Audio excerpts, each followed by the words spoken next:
Hello everyone and welcome once again to the Radiance Church Daily Devotions. This is the continuation of our devotional series entitled Good Manners and Right Conduct, and today we're now in part number 29. Today's episode is entitled Be a Good Church Member. So ngayong araw, pag-aaralan po natin kung paano maging mabuting member ng ating local church. Simulan po natin sa pagbabasa ng bahagi ng banal na kasulatan sa 1 Corinthians chapter 12. Ganito po ang sabi sa verse 27 at verse 25, rephrased version. Together, we are the body of Christ and each has a role to play. God has brought us together so we can care for each other. Ang dahilan daw, kaya tayo pinagsama-sama ng Diyos sa iisang katawan, ay para magbigay tayo ng kalinga sa bawat isa. Puntahan po natin ang ating reflections ngayong araw. One of the best experiences that a Christian can have is to be a part of a vibrant church community. This is the domain where your sense of belonging can have its fulfillment. And here, you'll never be alone. And that is if you are in the right church. Di po ba napakaganda na maging part ng isang vibrant church community, yung church na masaya, di ba? Marami po mga pribilehiyo ang pagiging member ng isang local church. Una, meron ka mga spiritual parents, meron kang pastor at saka mga small group leaders that looks after your spiritual growth. Dito rin makakadevelop ka ng maraming kaibigan na magpapakita sa iyo ng pagkalinga, lalong-lalo na sa panahon ng pangailangan.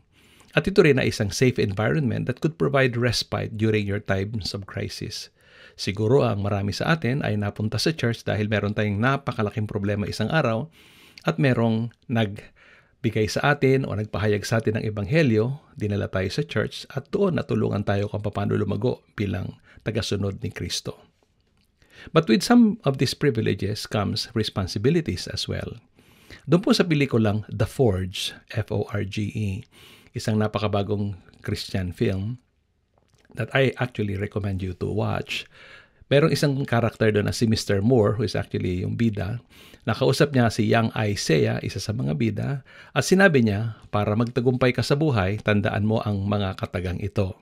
At ito ang kataga, be a fountain, not a drain. Maganda, no? Obviously, a fountain gives out water, and drain takes in water. Yung isa, tagapagbigay, yung isa, tagahigop lamang. Ang prinsipyong ito ay pwede rin po nating i-apply sa pagiging mabuting church member. Pwede nating palitan niya ng be a giver, not just a receiver. So para maging mabuting member tayo ng church, matuto tayo maging fountain, giver. Wag lang tayong drain, receiver.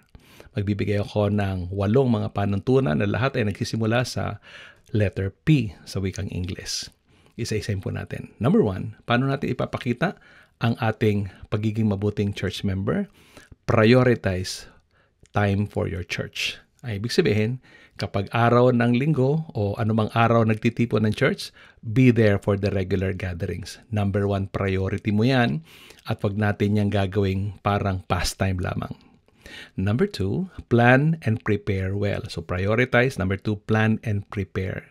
Ibig sabihin, halimbawa, linggo ang meeting, Sabado pa lang ni-ready mo na yung mga damit mo, o kung part ka ng worship team o anumang ministry meron ka, ihanda mo na lahat ng mga gadgets na dadalhin mo. At siguraduhin mong matulog ka ng maayos para maaga ka magising sa kinabukasan, pero kang sapat na energy para sa church mo. At sa iyong paghahanda, huwag mong kalilimutan, dress appropriately and decently. Iba't iba ang mga required na kasuotan pag pupunta kayo sa church. Kapag medyo nasa syudad ang inyong church, siyempre ibagay nyo naman yung insuot doon. Hindi ba? Huwag ka magsusuot ng pambahay. Kung ang church nyo ay nasa bahay, kahit nasa bahay kayo, magsuot ka pa rin ng maayos na pambahay. Hindi ba? Kasi yun ay pagbibigay galang sa mga bisitang kasama natin. So prioritize. Plan number 3, partake. Partake of the responsibilities. Ay, ibig sabihin, offer help. Do something. Don't expect to be served. At para bahagi ng pagpapartake ay bigay mo ang iyong regular na offering, yung iyong financial share sa mga pangailangan ng church. Regularly and generously. Parang fountain, di ba? Generous, laging nagbibigay.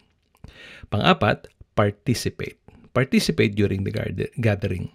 Ibig sabihin, huwag ka maging kontento na at audience ka lang. Parang drain, nag-a-absorb lang, hindi ba? Ikaw ay mag-participate. Dumating ka para sumamba sa Panginoon at pakipag-fellowship sa mga kapatiran, so join in. Huwag kang uupo sa isang kanto at maglalaro ng iyong telepono. ito ay isang unethical practice. So make sure that you participate. So prioritize, plan, partake, participate. At number 5, pay due respect to your pastor and pastor's wife o sa lahat ng pastor at elders na naroon at sa lahat ng mga leaders. Be sure na sila muna ang babatiin mo sa iyong pagdating. At kapag nakikipag-usap tayo sa kanila, be polite. Maging magalang sa pakikipag-usap sa ating mga leaders sa church. Number 6, practice reverence during worship service. Kapag nasa bahay-sambahan, patayin ang telepono, tanggalin ang sombrero, huwag kakain sa loob ng church, huwag ngunguya ng chewing gum, iwasan ang pakikipag-usap sa mga katabi, matuto makinig ng matahimik. Yan ay protocol kung uma-attend ka ng worship service. Number 7, pray for your church. Patuloy mong ipanalangin ang iyong church leaders, ang lahat ng tao sa paligid, mga taong nangangailangan, sapagkat yung concern mo ay mag-i-intensify ng pag-ibig mo sa mga tao sa church. And then, number 8, promote your church.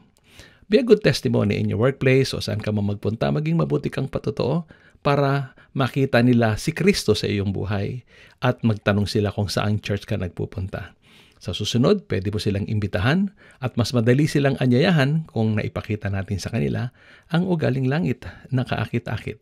So yun lamang po, prioritize, plan, partake, participate, pay due respect, practice, reverence, pray for your church, and promote your church. Ito po nagwawakas ang ating devotion ngayong araw.